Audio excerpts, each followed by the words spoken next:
di sisi yang lain, tapi juga ada dampaknya kepada yang lain. Kayak misalnya apel hijau tuh yang terlampau kecut, ya, apel hijau yang terlampau kecut mungkin manfaatnya bisa untuk yang lain, seperti antum minum air putih, makan apel hijau, itu bisa menurunkan berat badan dengan cepat, tapi dampaknya terhadap ingatan itu mengurangi gitu, daya tangkap dan kekuatan ingatan.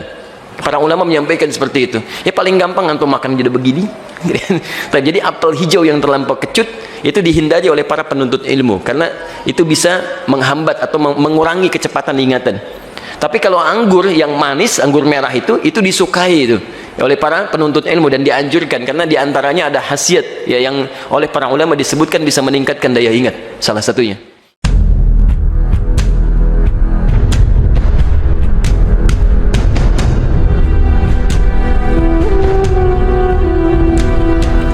Assalamualaikum warahmatullahi wabarakatuh.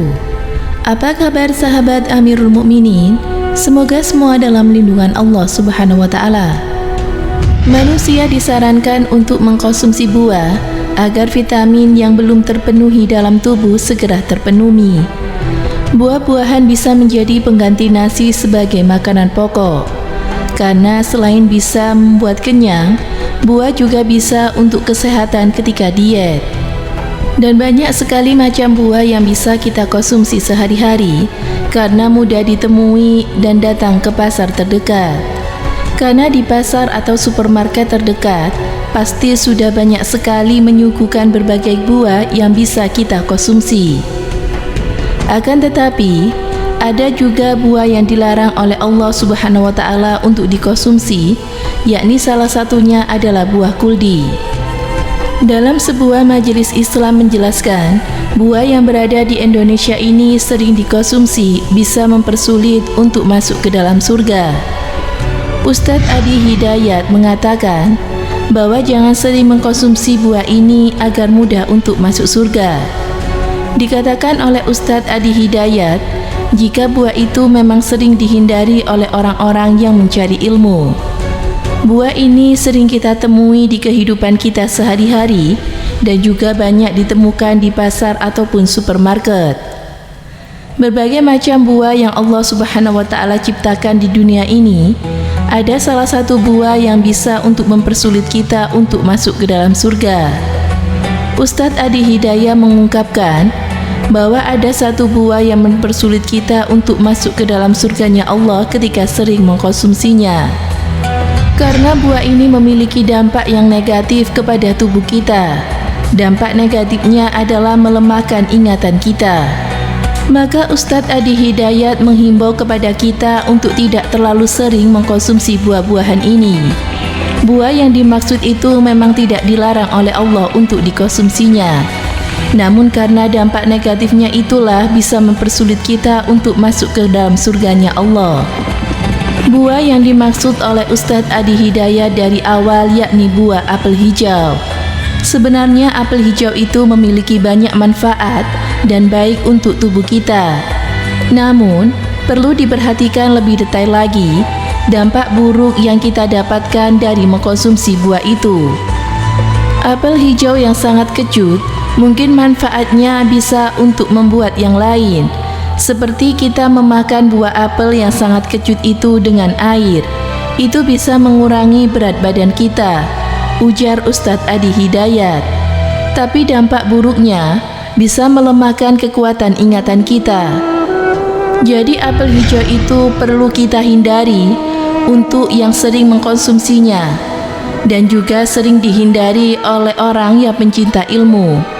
Karena dapat mengurangi daya kecepatan daya ingatnya, ujar Ustadz Hidayat lagi. Dampak negatif buah apel hijau yang bisa menghambat kita untuk bisa masuk surga, karena dampaknya bisa melemahkan daya ingatan kita dari hal-hal yang baik. Akhirnya, kita hanya bisa menyerap ilmu tidak sepenuhnya, namun sedikit-sedikit. Akibatnya, ada ketidaksempurnaan ilmu yang kita dapat. Mengapa disangkut pautkan dengan sulit untuk masuk surga? Dikarenakan ilmu yang kita dapat tidak terserap sempurna. Karena daya ingatan yang melemah juga akan mempersulit mengamalkan amalan yang sudah diberikan. karena amalan yang didapat bisa jadi sedikit dan selebihnya lupa. Kesimpulannya adalah, jika ingatan kita lemah, akan berdampak buruk untuk mempelajari atau mengamalkan amalan yang telah kita pelajari.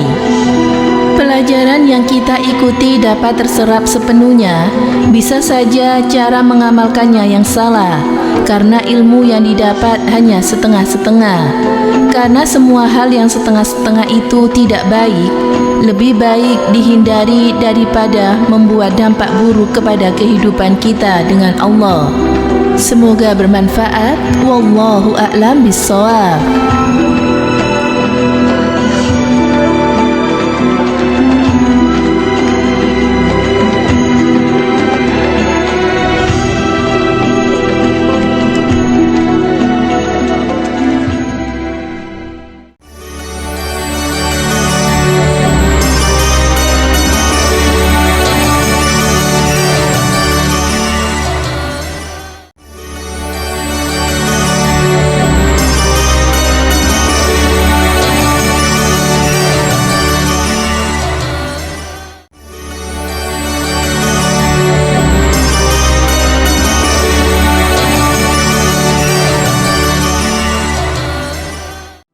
Assalamualaikum warahmatullahi wabarakatuh. Pemirsa Amirul Mukminin yang dirahmati oleh Allah Subhanahu wa taala, Islam sebagai agama yang sempurna telah memberikan pedoman bagi umat manusia dalam berbagai sendi kehidupan, termasuk dalam masalah makanan. Islam memberikan syariat bahwa makanan dalam Islam haruslah memenuhi dua syarat, yaitu halal dan juga thayyib. Halal berarti bebas dari segala bentuk yang telah diharamkan di dalam Islam, yaitu seperti bangkai, darah, daging babi, binatang yang disembelih tanpa menggunakan atau tanpa menyebut nama Allah. Al-Quran Surat Al-Ma'idah ayat 3. Para ulama juga menyebutkan makanan yang dikonsumsi haruslah bersifat thayyib atau baik untuk tubuh dan juga kesehatan manusia. Tidak boleh memakan makanan yang dapat merusak tubuh, kesehatan, akal, dan juga kehidupan manusia. Misalnya makanan yang mengandung lemak sehingga berbahaya, atau makanan tersebut dapat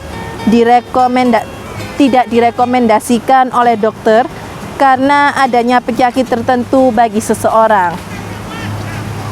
Makanan-makanan tersebut juga dapat mengurangi daya ingat, seperti apel hijau, maka sebaiknya dihindari. Rasulullah SAW juga mengajarkan adab makan dan juga minum yang baik. Yang pertama adalah membaca basmalah, lalu menggunakan tangan kanan, makan tidak sambil berdiri, lalu tidak meniup makanan atau minuman yang masih panas, dan tidak berlebihan dalam hal makanan dan juga minuman. Semoga bermanfaat. Wassalamualaikum warahmatullahi wabarakatuh.